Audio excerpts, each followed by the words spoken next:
পুরো রাস্তাটা ভিজতে ভিজতে বাড়ি গেলাম।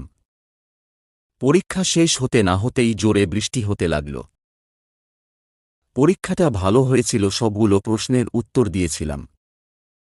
হঠাৎ এই বৃষ্টি, তাই আর কি করার, ভিজতে ভিজতে বাড়ি আসতে হল।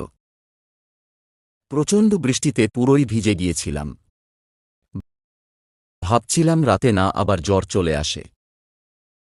তারপরেও এই ভয়ের মধ্যে মনটা আনন্দে ভরে যেত যখন ভাবতাম যে এসএসসি পরীক্ষা শেষ। আর কি করা, রেজাল্ট আসা পর্যন্ত ঘুরে বেড়ানো আর আড্ডা দেওয়া। এখন আর বকার মতো কেউ থাকবে না। এখন আমার যা ইচ্ছে তাই করতে পারব। কেউ আর ধমক দিয়ে বলবে না, এই বাইরে কি করছিস, পড়তে বস। নিজেকে যেন অনেকটা হালকা লাগছিল। এখন আর কি করা, স্নান করে একটা ঘুম দিলাম। ঘুম থেকে উঠে পড়া টেবিলের দিকে তাকালাম। এখন আর পড়ার চাপ নেই। এখন যেন আমি পুরো স্বাধীন। রাতের বেলা বড় আপু বাড়ি আসছিল। সে আমাকে জিজ্ঞেস করেছিল পরীক্ষা কেমন হয়েছে। আমিও উত্তর দিলাম, ভালো হয়েছে। তাহলে তুই কোন কলেজে ভর্তি হবি? আগে রেজাল্ট আসুক, তারপর সিদ্ধান্ত নেওয়া যাবে।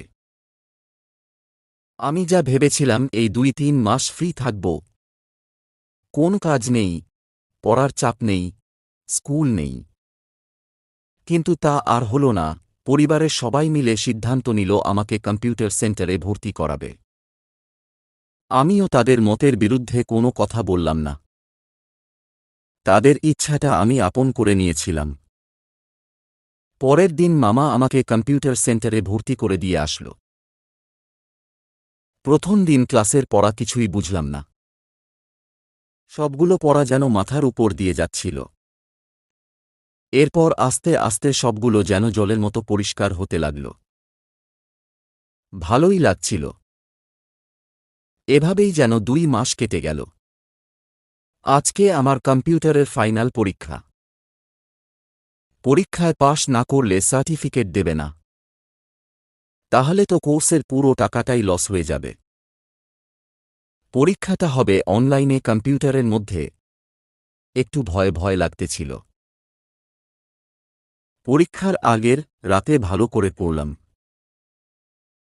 পরের দিন আবারও পড়তে বসলাম। এরপর নাস্তা খেয়ে পরীক্ষার উদ্দেশ্যে রওনা দিলাম। 10:30টার দিকে সেন্টারে প্রবেশ করলাম এবং সবাই সবার নিজস্ব আসনে বসলাম। 5 মিনিট পর পরীক্ষা শুরু হবে। আমিও মনটাকে শান্ত করে ভাবলাম, যা হবার হবে, হয় পাস না হয় ফেল। পরীক্ষা শুরু হল। 1000 মার্কের মধ্যে 500 মার্ক পেলে পাস। পরীক্ষা সময় ছিল মাত্র 1 ঘণ্টা। মোটামুটি আধ ঘণ্টার মধ্যে আমার সবগুলো উত্তর দেওয়া শেষ। এর মধ্যে পেছন থেকে শুনতে পেলাম একজন বলছিল, স্যার পরীক্ষা শেষ। স্যারে গিয়ে তার রেজাল্টটা বের করল। তার রেজাল্টের অবস্থার কথা শুনে আমি সহ সবাই আতঙ্কে পড়ে গিয়েছিলাম। এমন আরও মজার মজার ভিডিও পেতে হলে আমার চ্যানেলটি সাবস্ক্রাইব করবেন।